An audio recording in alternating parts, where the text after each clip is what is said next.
You ever meet someone who seems too put?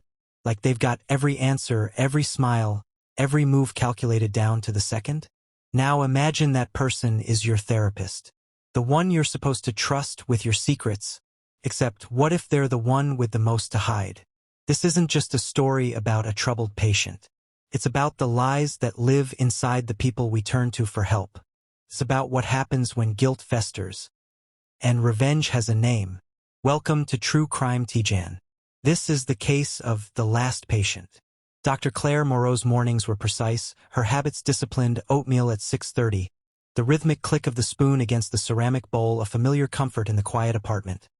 Dog walk at 7 o'clock, the familiar tug of Marley's leash, a grounding presence before the demands of the day.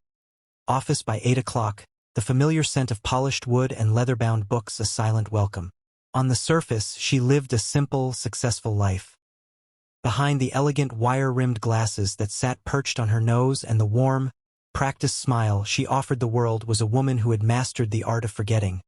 A skill honed over years of carefully constructed walls. The relentless tick of the grandfather clock in the hallway marked the passage of time. Each second a tiny hammer blow against the fortress of her memory. She preferred the predictable rhythm of her days. The lack of surprises, a soothing balm against the anxieties that still flickered at the edges of her awareness. Her patients, with their tangled webs of trauma and pain, offered a sense of purpose, a distraction from the gnawing emptiness she sometimes felt when the city lights blurred through her apartment window at night. She listened, she analyzed, she offered carefully considered advice, a detached observer in the emotional storms of others. It was safer that way. But the foundations of her carefully constructed world were beginning to tremor.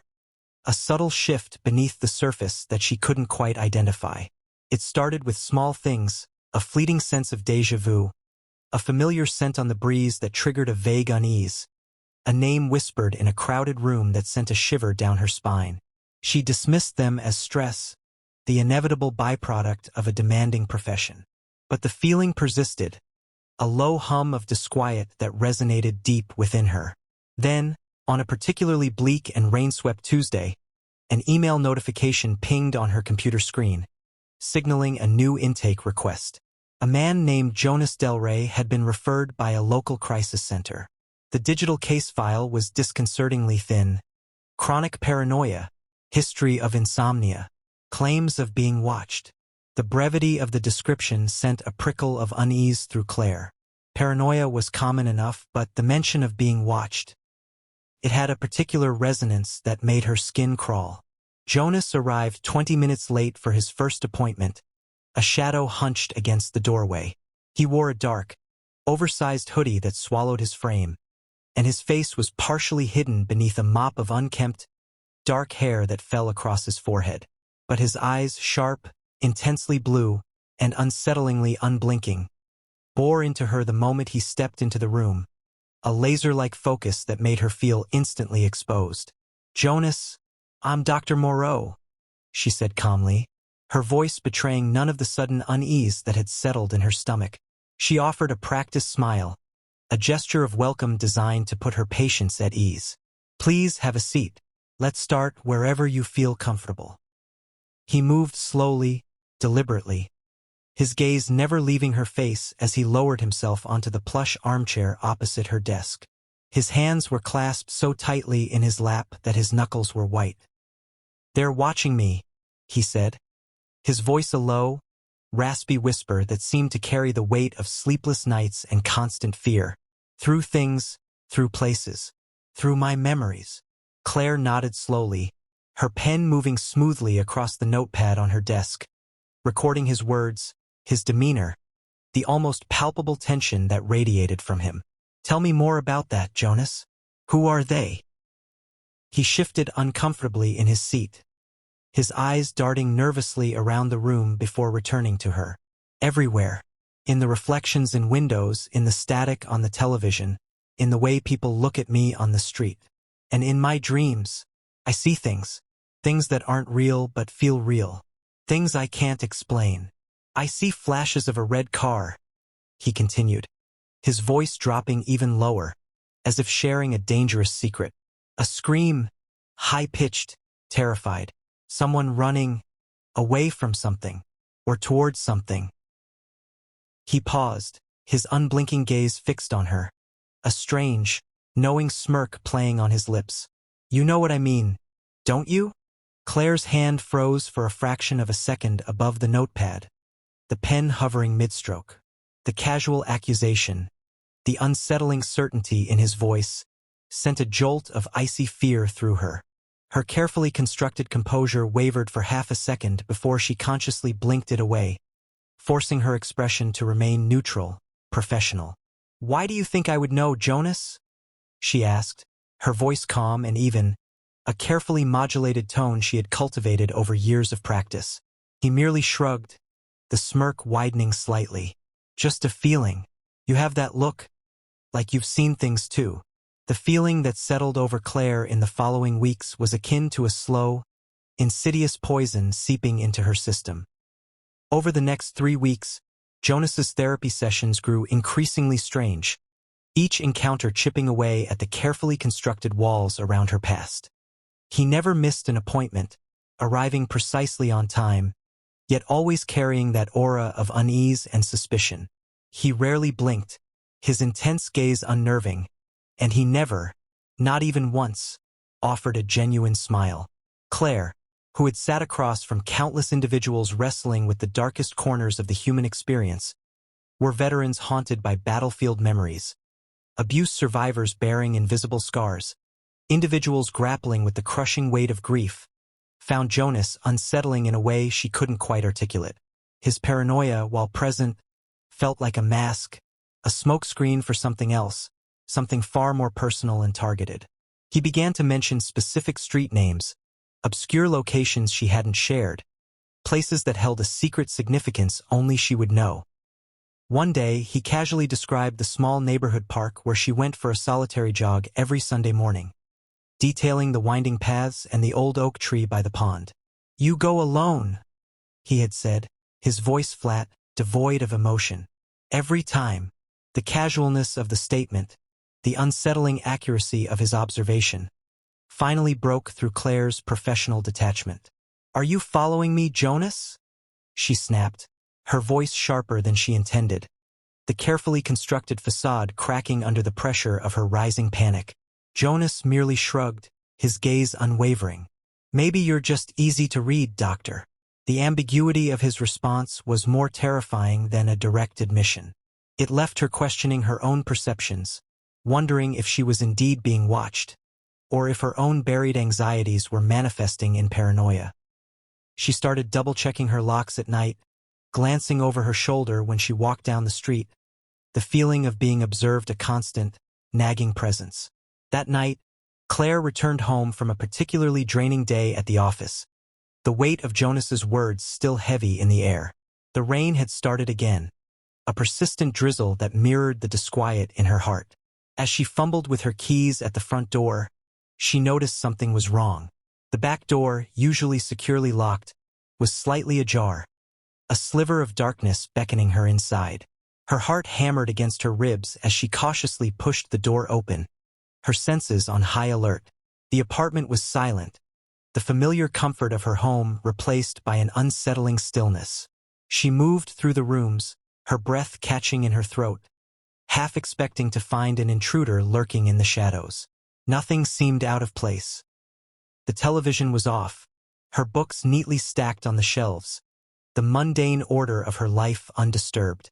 Relief washed over her, quickly followed by a fresh wave of anxiety. If nothing was taken, why was the door open? Had she simply forgotten to lock it? She rarely made such mistakes. Then she walked into the kitchen. Marley, her beloved golden retriever, lay motionless on the cool tile floor, his usually bright eyes dull and lifeless. No blood, no signs of struggle, just gone. A chilling stillness had settled over his once vibrant form. A strangled cry escaped Claire's lips as she dropped to her knees, cradling Marley's limp body in her arms. A wave of grief, sharp and sudden, washed over her, quickly followed by a cold, hard knot of suspicion. The vet confirmed her worst fears.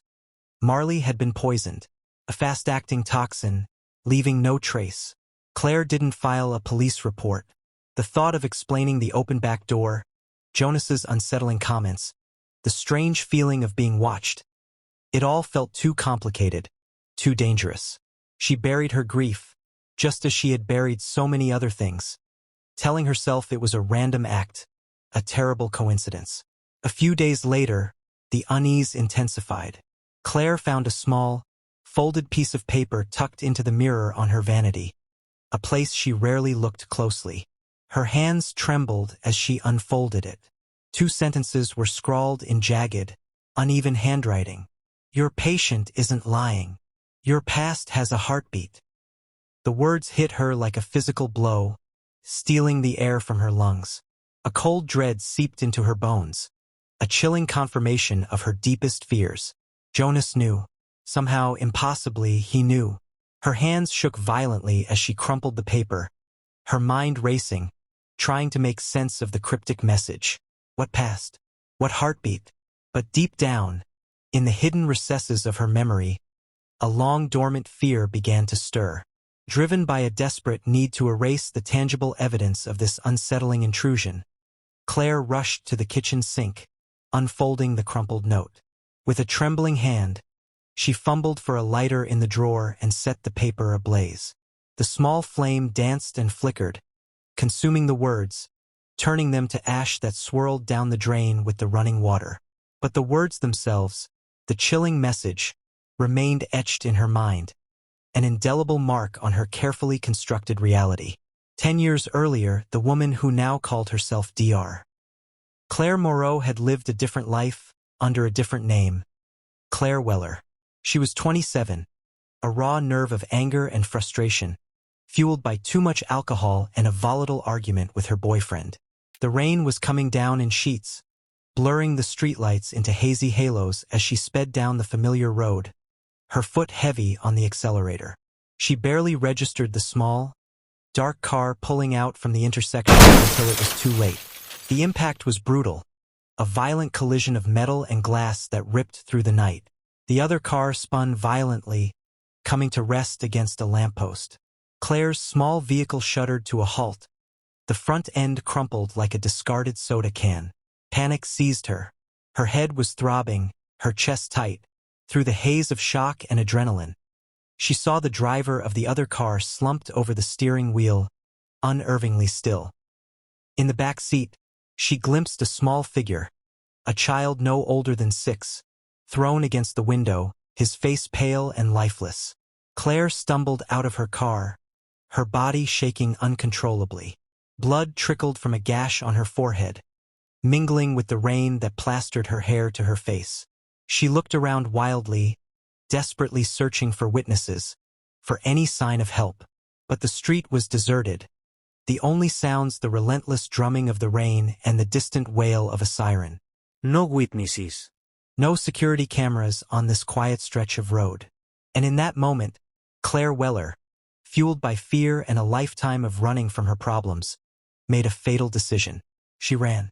She fled the scene, abandoning the wreckage and the devastation she had caused, disappearing into the anonymity of the rain-soaked night. Later that week, consumed by guilt and terror, she made a drastic change. She changed her name, packed a small bag, and left her hometown, severing all ties to her past. She enrolled in a new psychology program in a city hundreds of miles away, hoping to bury the memory of the crash beneath the weight of academic success and a new identity. The crash haunted her, a recurring nightmare that would jolt her awake in the dead of night, the screech of tires and the sickening crunch of metal echoing in her ears. But she became adept at compartmentalizing, at locking away the painful memories in the deepest recesses of her mind, burying them beneath layers of degrees, licenses, and the demanding routine of her new life as Dr. Claire Moreau. But Jonas was somehow unearthing it, peeling back the layers of her carefully constructed denial with his unsettling questions and knowing glances. The note on her mirror was undeniable proof. That night, after another sleepless night filled with fragmented memories and rising panic, Claire retrieved her old laptop from the back of her closet, a relic from her past she hadn't touched in years. The battery was long dead, and it took several anxious minutes to locate the charger and wait for the screen to flicker to life. Dust motes danced in the faint light as the old operating system slowly whirred to life. She navigated to her old files, her fingers trembling as she typed in keywords related to the accident, a knot of dread tightening in her stomach. After what felt like an eternity, a single news article appeared in the search results. The headline screamed from the screen, "Mother and child involved in hit and run. Child survives." No leads. Her breath caught in her throat as she clicked on the link, the grainy image of the mangled cars filling the screen. She scanned the article, her eyes blurring with tears as she read the details of the crash, the description of the deceased mother. And then she saw it, the small, almost insignificant detail that sent a wave of icy horror through her. The boy's name was listed, Jonas Delray. Claire slammed the laptop shut, the sudden movement echoing in the silent apartment. Her heart pounded against her ribs, a frantic drumbeat of fear and recognition. He knew. He had always known. The realization crashed over her with the force of a physical blow, leaving her gasping for air, the carefully constructed walls of her denial finally crumbling into dust. The next therapy session felt like walking into a meticulously laid trap. Claire's breath caught in her throat as she opened the door to her waiting room. Jonas was already there, sitting in his usual chair, unervingly still, his gaze fixed on some unseen point in the distance. He didn't acknowledge her entrance. "Jonas?" Claire began, her voice betraying a tremor she tried to conceal. "I want to stop therapy." He turned his head slowly, his intense blue eyes locking onto hers. "Why?" His voice was calm, almost conversational, but there was an underlying intensity that made her skin crawl. I don't think I'm the right fit for you anymore," she stammered, her mind racing, trying to come up with a plausible explanation. Any excuse to end this dangerous game. "I disagree," he said, a faint smile playing on his lips, a smile that didn't reach his eyes. "We have history, doctor." Claire stood abruptly, the professional distance she had always maintained dissolving under the weight of his knowing gaze. "Jonas, what do you want?" she asked, her voice trembling with a mixture of fear and desperation. He leaned forward slightly, his eyes boring into hers. "I want you to remember what it felt like, doctor, to leave someone lying in the rain, to listen to the silence and pretend it wasn't screaming." The accusation hung heavy in the air, the unspoken words a palpable presence in the room. Claire clenched her fists, her nails digging into her palms. "You came here to kill me?" she whispered, the question barely audible. "No," he said, standing slowly, deliberately. He was taller than she had realized, his presence suddenly imposing. "I came to watch you unravel, doctor, to see the truth behind the carefully constructed facade." That night, Claire made a call, her voice low and urgent. She reached out to an old friend from her university days, someone who now worked in pharmaceuticals. She asked for something strong, something that could sedate a person, quietly and permanently, leaving no trace. A cocktail of drugs, untraceable and lethal. The vial arrived the next day, a small, clear glass containing a colorless liquid. Claire hid it in the back of her desk drawer, her heart pounding with a mixture of fear and grim determination. She scheduled one last session with Jonas for Friday morning. She practiced a script in her head, rehearsing the words she would say, the calm, professional demeanor she would project. But as Friday approached, a chilling certainty settled over her. Jonas had his own plan, a plan far more intricate and cruel than she could have imagined. Friday morning arrived, cloaked in an oppressive silence that seemed to amplify the ticking of the clock on the office wall. Jonas arrived early, an unusual occurrence. He was as silent as ever, his presence a heavy weight in the room. Claire, her hands trembling slightly, offered him a cup of tea. "Chamomile," she said, her voice carefully controlled. "For your nerves." She watched him as he took the cup, his unblinking gaze fixed on her. He took a slow sip, then another, drinking about half of it.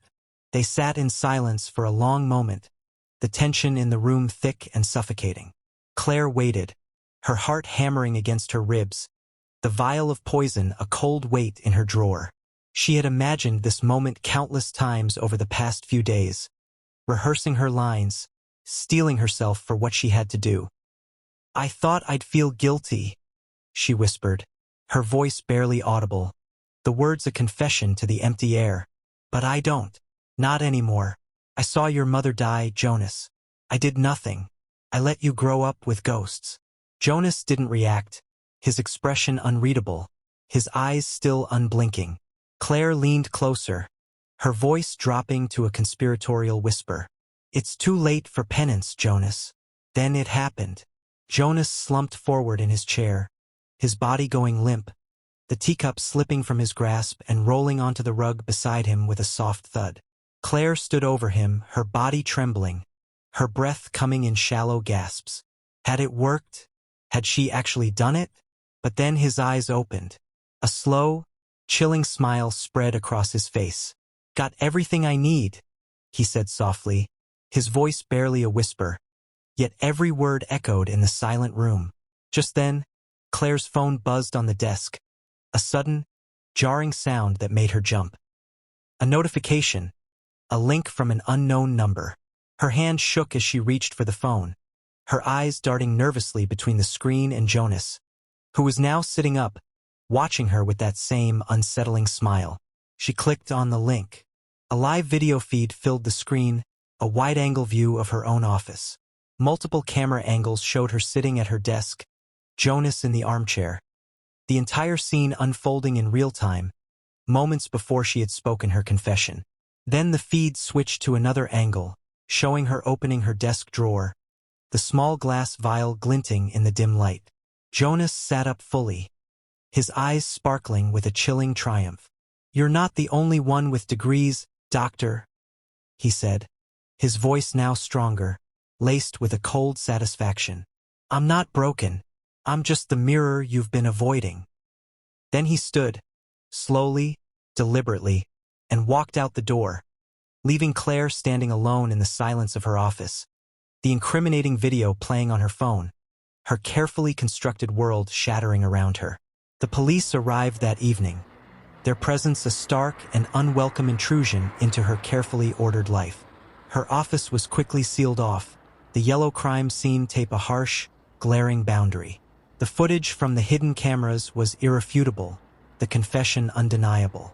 Jonas, it turned out, had meticulously documented everything, every session, every word, every action. He had submitted the evidence, the video recordings and her confession, to a shadowy group called Red Echo, a digital collective that specialized in exposing hidden criminals through sophisticated surveillance techniques and the ruthless exploitation of social media. Claire sat in the sterile, brightly lit interrogation room, numb, the weight of her actions crushing her. Her license was immediately suspended, her assets frozen, her carefully constructed life collapsing in a matter of hours, like a house of cards in a storm. At her trial, the courtroom was packed, the air thick with morbid curiosity. The prosecution played the video footage, Claire's own voice echoing through the room, her confession chillingly clear. "I saw your mother die. I did nothing." The jury deliberated for less than a day. The verdict was swift and unforgiving. Guilty on all counts. Vehicular manslaughter, obstruction of justice, and attempted murder. 25 years. The words echoed in her ears. A life sentence. She never saw Jonas again. He had vanished as suddenly as he had appeared, leaving behind a trail of devastation and the wreckage of her life. In her small, stark prison cell, Claire was a shadow of her former self.